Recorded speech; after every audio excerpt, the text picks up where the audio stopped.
অসমৰ খেতিয়কৰ বুদ্ধি নাই বুলি কোনে কৈছে? চাই লওক নতুন প্ৰযুক্তি আহি গ'ল।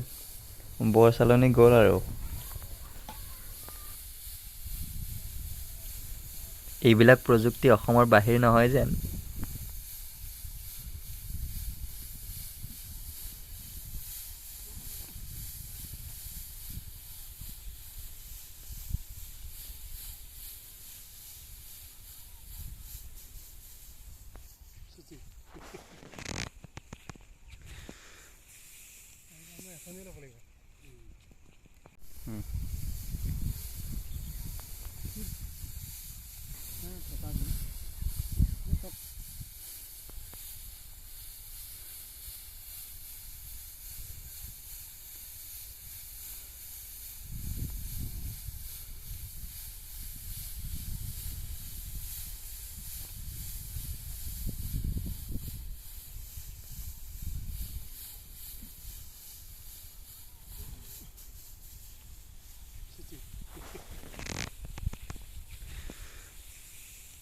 এখনেই ল'ব লাগিব।